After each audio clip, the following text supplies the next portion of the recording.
Bismillahirrahmanirrahim. وَلْتَكُنْ مِنْكُمْ أُمَّةٌ يَدْعُونَ إِلَى الْخَيْرِ وَيَأْمُرُونَ بِالْمَعْرُوفِ وَيَنْهَوْنَ عَنِ الْمُنْكَرِ. Alhamdulillah wassalatu wassalamu ala rasulillah mabad. Allah berfirman, wajahidu bi amwalikum wa anfusikum. Berjuanglah kalian, berjihadlah kalian melalui hartamu dan dirimu. Hampir semua ayat-ayat berjuangan dan pengorbanan itu dimulai dengan bi amwalikum, harta kalian, harta kalian. Saya mengajak secara praktis dan kami sudah buktikan. Rp1.000 itu bisa luar biasa dahsyat. Bisa beli mobil, bisa buat kuburan, ya, bisa membangun masjid. Uang 1.000. Mari kita satukan uang 1.000 kita. Nanti kami jemput di rekening ini, insya Allah bisa kita buat. Di rekening ini insya Allah kita buat sebuah kekuatan umat dengan Rp1.000. Rp1.000 dahsyat.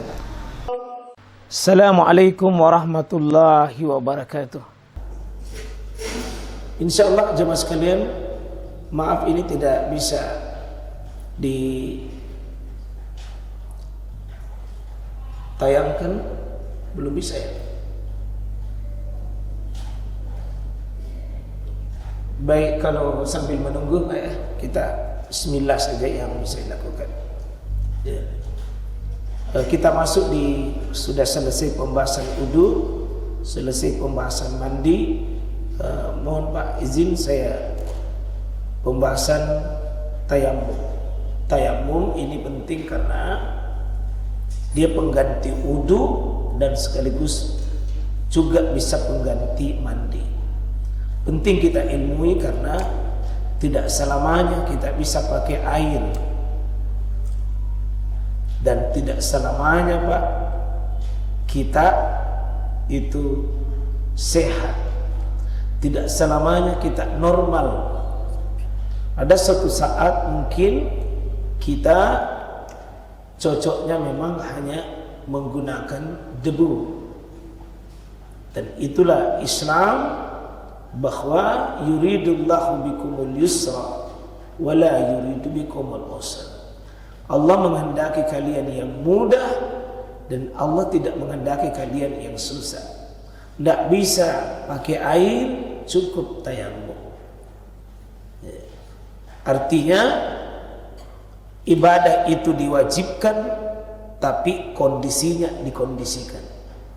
Jika tidak sanggup kita berdiri, boleh duduk. Tidak sanggup duduk, baring. Tidak sanggup kita posisi gunakan air, cukup tayamum. Pasti ada suatu saat Pak kondisi kita seperti itu.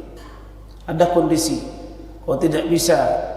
Nah, kemarin waktu korban yang terbakar di DPR itu, ya, kami yang diberikan amanah untuk memandikan dalam keadaan kaku, dan sebagian besar badannya itu sudah hangus.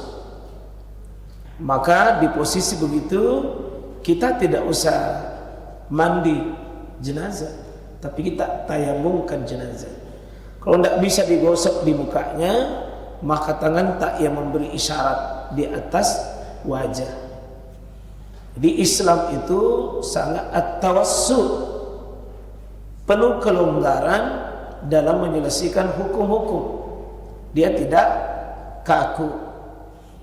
Kita mulai dalil secara umum. Auzubillahi minasyaitonir rajim. Wa in kuntum junuban fattakharu.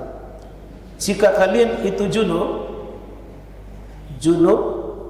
bapak sudah ketemu suami istri, ya, atau sudah haid, sudah nifas, atau memang posisi junub.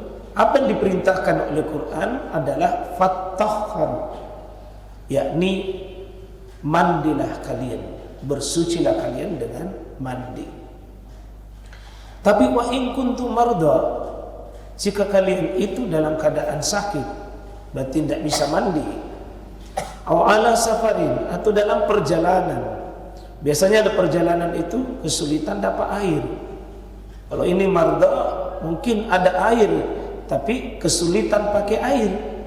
Kalau safarin ya tubuh bisa pakai air tapi airnya tidak ada, atau mungkin ada tapi sangat sedikit untuk dipakai, tidak cukup untuk itu. Au jaa ahadum minkum minal ghaib, atau salah seorang dari kalian itu ya mendatangi buang air, au lamastumun nisa, atau kalian dalam keadaan sudah berhubungan suami istri. Falam tajidu ma'a, dalam posisi begitu kalian sulit menemukan air, maka solusi yang ditawarkan Quran di sini fatayammamu so'idan thayyiba. Sini Pak, bahasa dipakai oleh Allah bagusnya fatayammamu, bertayamumlah oleh kalian dengan pakai kata so'idan. Coba kalau kita perhatikan sisi bahasa Arab Pak, so'idan itu sesuatu yang bisa mengandung debu, bukan as-soid.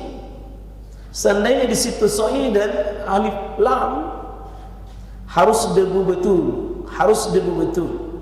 Tapi kalau so'idan, saya kasih begini tanganku di sini Pak, itu juga so'idan.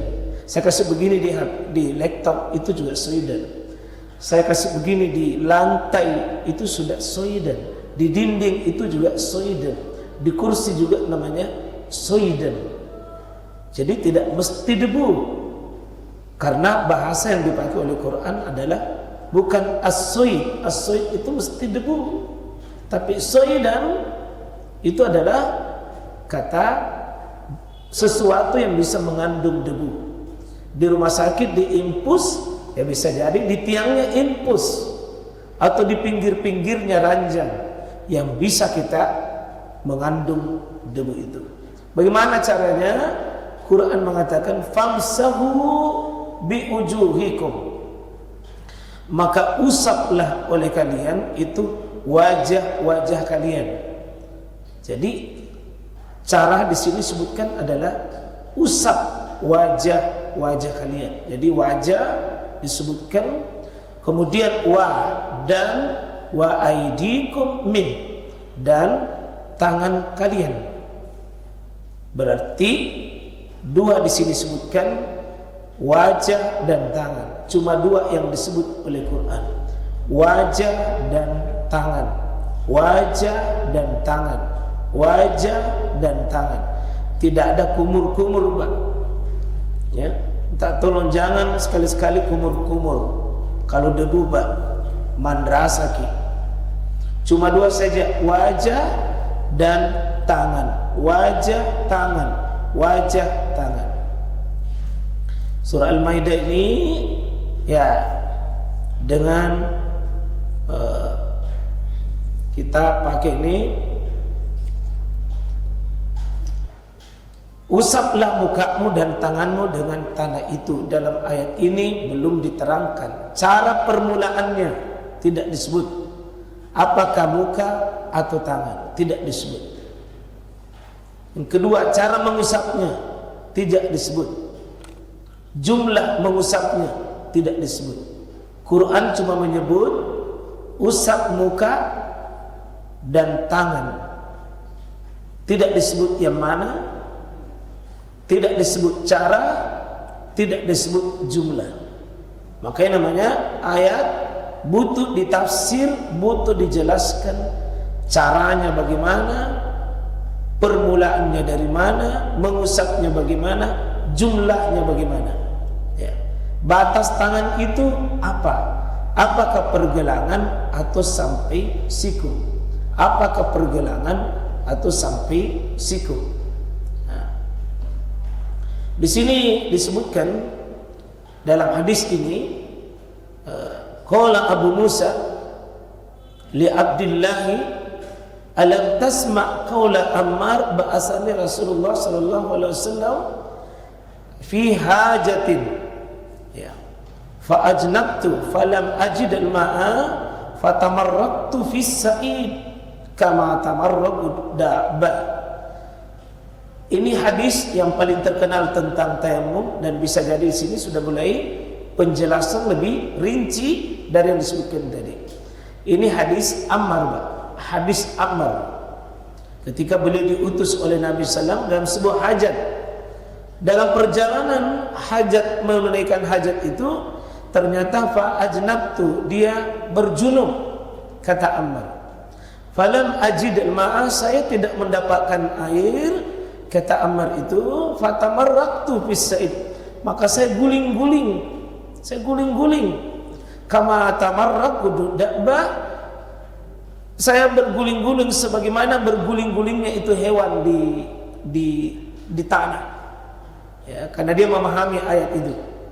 Itu bagusnya, Pak, kalau orang tidak tahu belajar. Ini sahabat saja, sahabat menerima ayat tapi belum pernah mendengar penjelasannya ayat yang tadi dibaca itu, maka dia berguling-guling di atas debu sebagaimana bergulingnya binatang. Ya, karena dia pahami seperti itu, pakai debu, tidak pakai air. Summa ataitu Nabiya sallallahu alaihi wasallam, kemudian saya mendatangi Nabi tentang pekerjaanku ini gulung-gulung. Fazakartu zalik, saya jelaskan yang seperti itu. Faqal, dia Nabi mengatakan, innama kana, wahai Ammar, sesungguhnya kalau kamu bertayamum cukup bagimu, yakfika, yakni antakula biadai hakaza, cukup tanganmu saja. Summa daraba yadaihi arda darbatan wahida. Nah, ternyata ini hadis, Pak, darbatan wahida. Daraba yadaihi arda, dia pukulkan kedua tangannya di bumi dengan darbatan wahida, Pak. Jadi kira-kira kasih begini tangan satu kali saja. Di sini menurut hadis darbatan wahida, satu kali saja, satu kali saja. Darbatan wahida, tangan dipukulkan di bumi, wahidah, satu kali saja. Hadis ini, Pak, satu kali. Summa, kemudian yang sudah dipukulkan ini masah as-simal alal yamin, sapukan ini tangan kiri ke tangan kanan, ke tangan kanan, alal yamin, di atas tangan kanan, wa zakhira kaffai, di atas punggung telapaknya. Jadi kalau menurut hadis ini, sapukan belakangnya tangan ini yang kiri, sapu ke kanan, sapu yang kanan. Wa wajhi, dan dua wajah yang disapukan. Jadi sapu tangan di sini belakangnya, ya, dan yang kedua sapukan wajah. Maka menurut hadis ini sudah ada penjelasan, satu, tepukkan kedua tangan di bumi sekali, menyapu tangan kiri di atas tangan kanan, menyapu bagian belakang tangannya, menyapu mukanya. Ini menurut hadis. Tepukkan tangannya di bumi sekali, sapukan tangan kirinya di atas tangan kanannya, sapu bagian belakang tangannya, menyapu mukanya. Ini hadis. Inna makana yakfika an tadriba yadaikil abda summa, ya, tanfuha summa masaha bihima wajahaka wa kaffai. Cukup bagimu memukulkan kedua tanganmu pada permukaan tanah lalu meniupnya. Rupanya kalau hadis ini ada ditiup. Kalau memang Bapak begini langsung di tanah bisa ditiup, Pak. Atau dikasih begini, maksudnya supaya debu tidak melekat di wajah. Tapi kalau begini kan tidak ada debunya. Kalau seperti ini mimbar tidak ada debunya, maka sebagian hadis tidak ada kata meniup. Maka maksud meniup ini supaya debunya tidak melengket. Jadi meniup itu bisa ditiup, bisa tidak. Nah, kalau hadis ini muka dan kedua telapak tangan. Kalau hadis tadi yang pertama tangan dulu baru muka. Kalau hadis ini, kalau ini Pak, kita mengusap muka dan kedua telapak tangan. Kalau tadi itu tangan baru muka. Nah, kita lihat dalam hadis jelaskan ada tambahan meniup debu yang ada pada telapak tangan. Mengusap muka lebih dahulu, kemudian telapak tangan. Ya. Jumlah tepukan dalam bertayamum, kalau kita lihat ini satu tepukan, hadisnya tadi satu tepukan Bukhari, Muslim dan lainnya dari Ammar bin Yasir. Kemudian dua tepukan, kalau dua tepukan Pak, ini ada hadis Al-Hakim, Al-Bihaqi dari Ibnu Umar, Abu Daud, Ibnu Majah, An-Nasai, Al-Bihaqi dari Ibnu Umar, Asy-Syafi'i dan Al-Bihaqi dari Abu Juhaym, Abu Daud, Ibnu Majah, An-Nasai. Semua sumber, tapi kalau dibanding hadis ini, hadis nomor 1 jauh lebih kuat. Tapi hadis nomor 2 tetap diterima oleh ulama. Sehingga ada yang tepukan satu kali, hadisnya Bukhari, Muslim, dia lebih kuat hadisnya. Sedangkan dua tepukan itu bisa tetap diterima hadisnya. Artinya terjadi dua versi di sini, dan kayaknya kita lebih banyak amalkan yang kedua ini. Kalau saya lebih cenderung di yang pertama.